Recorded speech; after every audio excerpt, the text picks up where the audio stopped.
All right, y'all. So, welcome to another episode of We Been New. I'm actually trying something a little bit new here. I had to take a couple of weeks off just in consideration of my energy and just this new transition that I am making as a self-published author myself, and understanding that I was going to be getting into, kind of the heavier reading, if you will, Yurugu, and recognizing, okay, I need to be living in a different kind of energy for the book release that I am currently managing as we speak.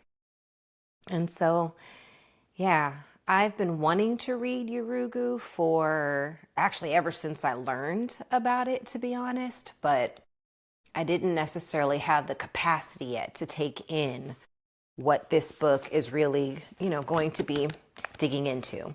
What I did do, though, when I first learned about Yurugu was I grounded myself in the glossary terms. And I was particularly interested by these glossary terms because of what I am currently building with Culture Roots, which is a regenerative cultural intelligence tool that I am using to help us return to truth, help us to return to Ma'at, and the natural order of things that have been distorted and are the source of a lot of our conflict, a lot of our dis-ease, and a lot of just the confusion that we are unnecessarily navigating when it comes to working in spaces towards a collective or a shared mission.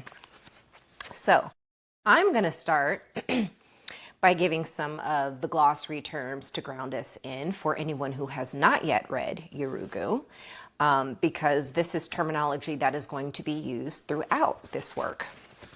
So it starts with Asili, and Asili is the logos of a culture within which its various aspects cohere. It is the developmental germ/seed of a culture. It is the cultural essence, the ideological core, the matrix of a cultural identity, which must be identified in order to make sense of the collective creations of its members. What's so cool to me about this is that years ago, when I was embarking on a new role, culture strategy program manager, I wanted to build a scorecard so that I could understand, like, okay, if I am charged with looking at our organizational culture, how am I going to know that we're doing what we're supposed to do? Like, how am I going to understand this, right? And I remember, like, I'm going to see if I could actually pull it up.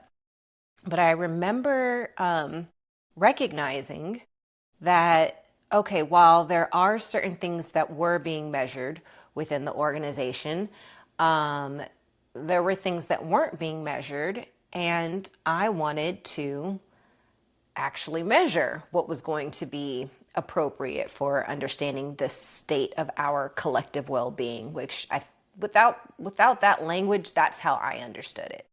Okay, so I found it. So I am calling it a culture accountability model. And what I started with was, okay, so there's who we say we are. So there's the values. And from the moment that I had joined the organization that I was in, they let it be known, like, hey, our values are super duper important to us. There were 5 different values. And the first one started with empathy. And I'd even learned about how within the last few years, there were people across the organization that came together so that they could redefine what their values truly were. Like, it was something where everyone had input into that experience and that process. And I thought that that was so cool. And as I'm thinking about it today, I think that that has actually shaped the direction that I'm going in with what I'm building with Culture Roots. So anyway, the who we say we are those value statements. So any organization that you're working in, whether it be a nonprofit, for-profit, corporate America, whatever it may be, most of the time there's going to be a mission statement, a purpose, a vision statement, and then there's going to be a set of values, like 3 to 5 values. And these are aspirational statements. And a lot of times you're going to find that while those are the values on paper, that's not necessarily what you see embodied as consistently across the organization. And that was something that was always very striking to me. That was always something that I was conscious of, because in my mind, it's like, well, if you say this, then this is what I would expect to see. And I just had so much just confusion and frustration with like navigating that, like, okay, Shy, that's real cute, but just because we say this doesn't mean that's what we mean. And then as I've come to understand things, I realize, well, the reason for that is because on a national level, it has been socialized that what we say is not what we actually mean. Whew, decades of just trying to like make sense of that for myself. So then you have who we say we are, and then you have what we need and want. And so I figured I was going to get that through feedback, whatever feedback mechanisms that would exist, and then whatever surveys. And then there is the what we do.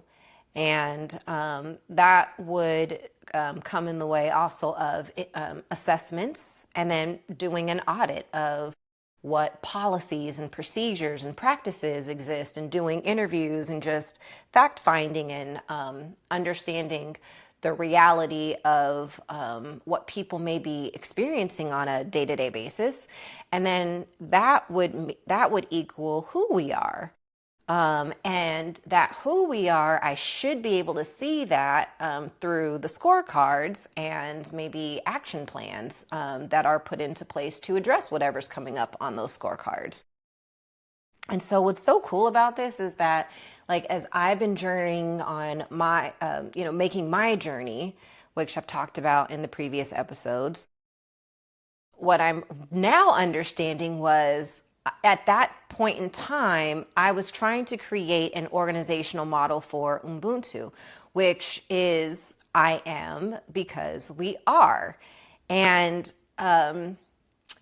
again, even though I didn't get to fully build this, we were able to build a prototype before the FDIC shut down and my my layoff. But while I didn't get to fully see this through to fruition, quarter over quarter, and then just kind of seeing, collecting longitudinal data to understand, okay, if we're seeing who we are, is that going to impact who we say we are? Are we going to find alignment between those two statements? I never got to actually like fully test that out. But what I did learn was that, again, I was actually creating a model of Ubuntu. So anyway, I did a whole little tangent here after telling you about the the term for Asili, but I just thought that was important in grounding you in just why this is particularly of interest for me, and kind of the angles that I'm looking at in the knowledge that I'm seeking. So the knowledge that I'm seeking isn't just to liberate myself, but it is also like so that I can build that into a model that is going to be liberatory for people who are working within organizations that want to actually work more cohesively and more in alignment with who they truly are, and to operate in ways that are healthy for everyone who is involved. Novel idea, I guess. So the next term that is very, very frequently used is Utamawazo. And if I'm mispronouncing any of this, I hope somebody will keep me honest, but I'm going to pronounce these words the way that I believe them to be pronounced. So Utamawazo is culturally structured thought. It is the way in which cognition is determined by a cultural asili. It is the way in which the thought of members of a culture must be patterned if the asili is to be fulfilled. And that is super duper important. So that the mechanisms and ways that we see that is shaped today are largely through our educational systems, as well as all the different forms of media. As soon as televisions and radios were a thing where communication could be broadcast on a mass level, there was this understanding that those represented channels with which to pattern the ways that people largely in that society are going to think, so that it is going to be in concert with the asili of the nation, the desire, right? And speaking of desire, that is the Utamaroho. So that is the vital force of a culture set in motion by the Asili. It is the thrust or energy source of a culture, that which gives it its emotional tone and motivates the collective behavior of its members. Both the Utamawazo and the Utamaroho are born out of the Asili and in turn affirm it. They should not be thought of as distinct from the Asili, but as its manifestations. And so again, that's what I was preemptively starting to build when I was attempting to create a scorecard to make sense of and understand the maybe the well-being and now, as I understand it, to be the Asili of the organization. This is who we say we are. This is what we say we need and want. And this is what we actually do, and this is who we really are. And again, where is the alignment and or misalignment in that, and how do we get that on track? How do we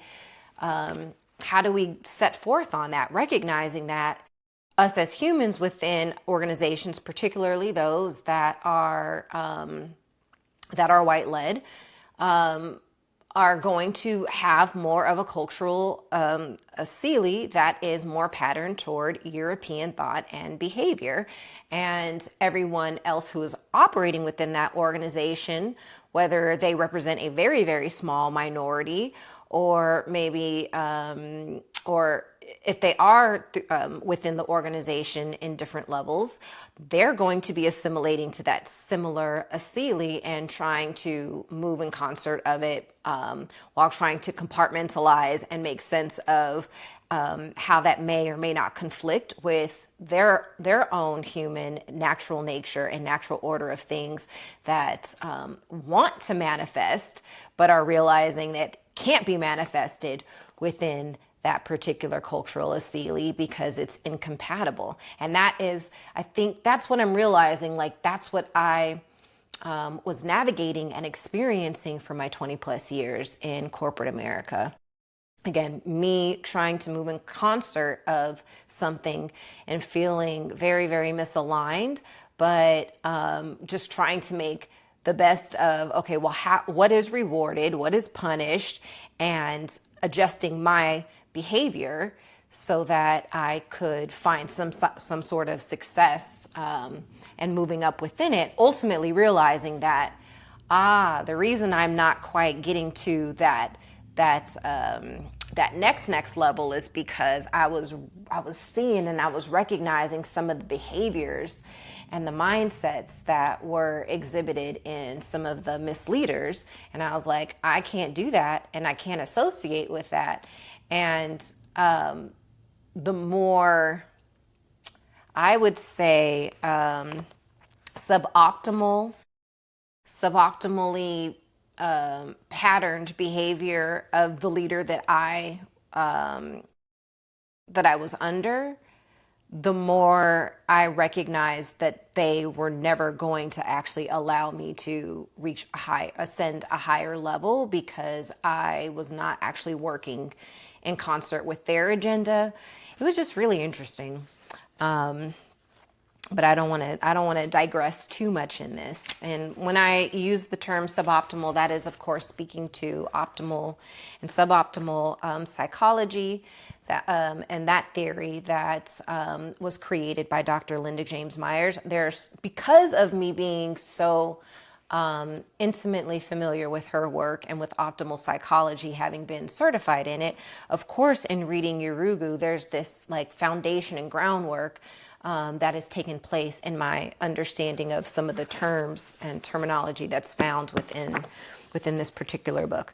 I'm not going to read through all of the glossary terms here, but I did want to just read those first three, and then, of course, the last, which is Yurugu. And Yurugu is a being in Dogon mythology, which is responsible for the disorder in the universe.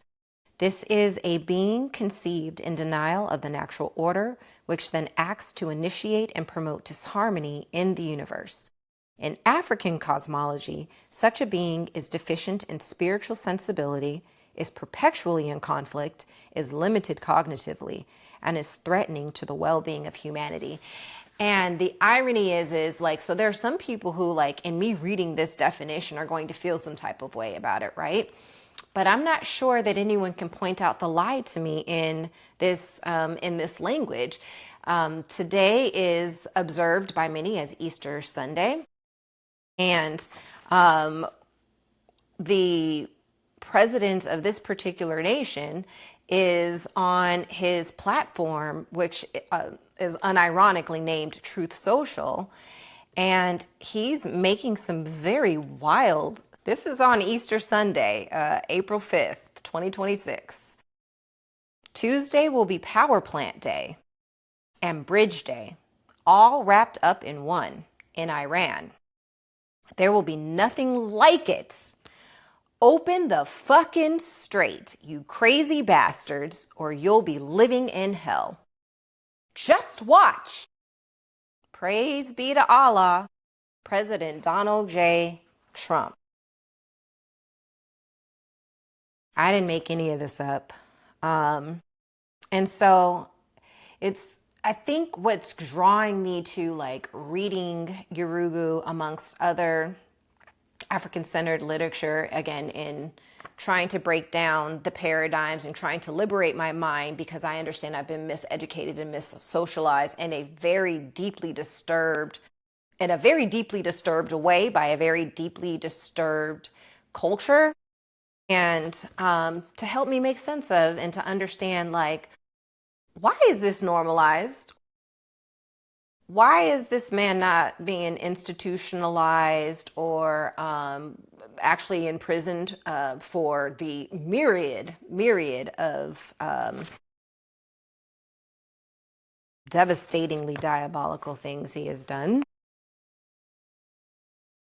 Why is this the leader of the free world?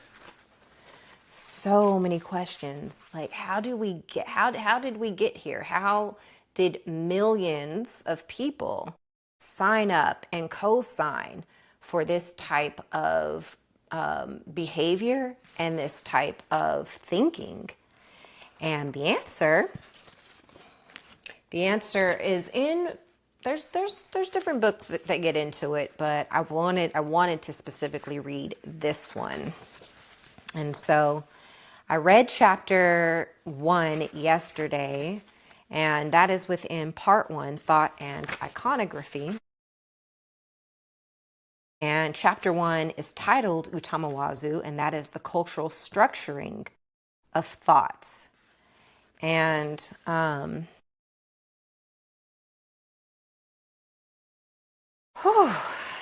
a lot of these things, like, I already kind of knew, again, from like my previous reading that I've done, but I feel like going through it in this way, it connected me more with, like, I guess, the intricate system that has been architected. And I think that is important for me to understand because, okay, so like, it talks about the tendency to separate and the necessity to separate self from and mind from body, and self from spirit, and to be the master and to dominate things. And things are anything that is other from self. If I can detach myself from the land, if I can detach myself from that over there, then I can dominate it and I can master it. And that, and so it's interesting because as I have been building culture roots, like I have been attempting to kind of separate out and understand.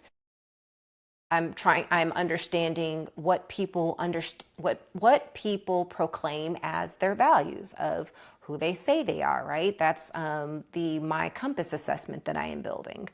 Then I get into their assessment of the conditions within their organization and their level of agreement with the conditions within their organization, as well as whether or not that is or isn't important to them. Understanding that what is or isn't important to you is also driven by what is or is not being nourished, right, or supported. And then also there is an assessment that looks at your responses to behavioral scenarios. And interestingly, I was using the theory of self-determination, which looks at autonomy, mastery, and connection as your drivers for why you do what you do.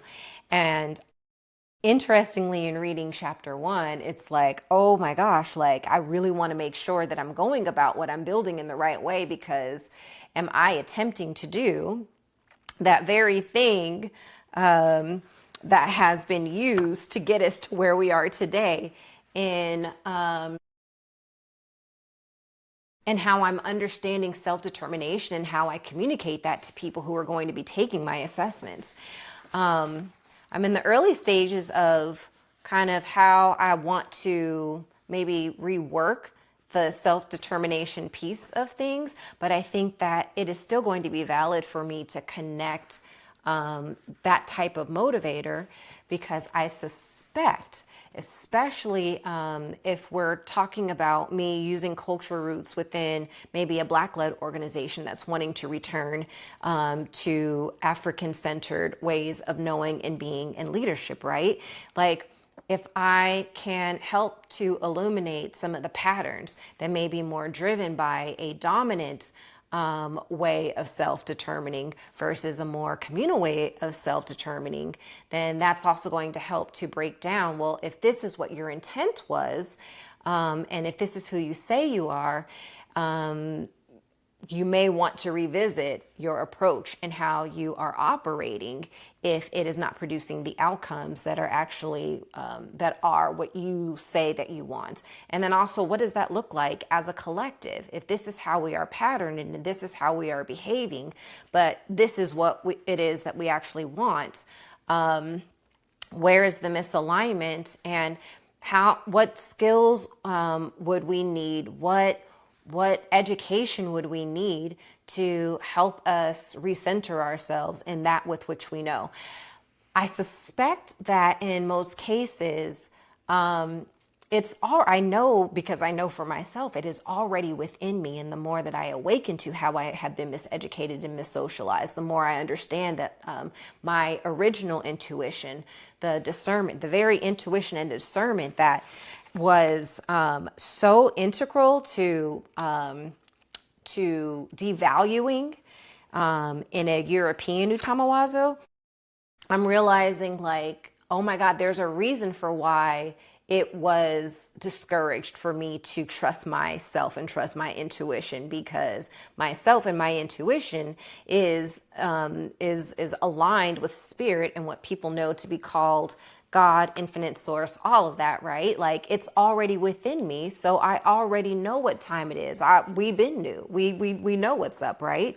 And yet we are operating in a society that is very, very, very much going against the natural order of things, and all that it does. Everything that it does is in service to dehumanization, to exploitation, to extraction of the many to be dominated by the few. And the irony that when it came to Plato, which our institutions are based off of Platonic thought, it was very, very important to make sure that people only trusted this one type of logic. That it was important that they understood that very type of logic. But the insidious and the diabolical part of this is that this way of thinking was only made available to the elite within those societies for, I think, for 2,000 years. And the fact that it did what it needed to do in like representing like the prestige of thought, right? And the prestige of ideals being inaccessible to the masses so that it could get people to think the way that they needed to think, so that by the time this was accessible to the masses, they would already be thinking the way that they need to think to continue to power this Asili, because they know no other way. Like, your brain has already been hijacked to believe this to be true, and you're so deep into it, you don't even know it. So yeah, I don't want to make this a super long episode. Like, I could get real deep into things here, but I just kind of wanted to start with, these were some of the things that immediately came to me. And again, this is my kind of a newer way that I'm going to approach doing We Been New. I'm going to try this out, see how this works, where I don't really plan the episode, but it's more so just thinking out loud and responding to what it was that I have read, what it's got me thinking about, and what I have absorbed within it. Because I'm not going to lie, y'all. I have a lot of different projects that I am that Spirit is calling me to lead. And all of them draw upon, ironically, the different parts of the brain, both left and right. Again, this book actually gets into that a lot in chapter 1 on why the intellectual side of the brain is more valued as the creative side of the brain. Again, I don't want to do any more sidetracking, but I'm saying this to say I'm not going to have time to be sitting here planning and recording and editing these episodes to be movies, y'all. I'm just going to give you the knowledge, and hopefully it's planting the seeds for you to either interrogate the things that you've been seeing and noticing yourself, or to maybe embark on this reading as well. And you can always reach out to me, and I would love to talk about kind of your findings and your reactions and your responses as you come across this knowledge as well. So with that, this has been episode 7 of We Been New.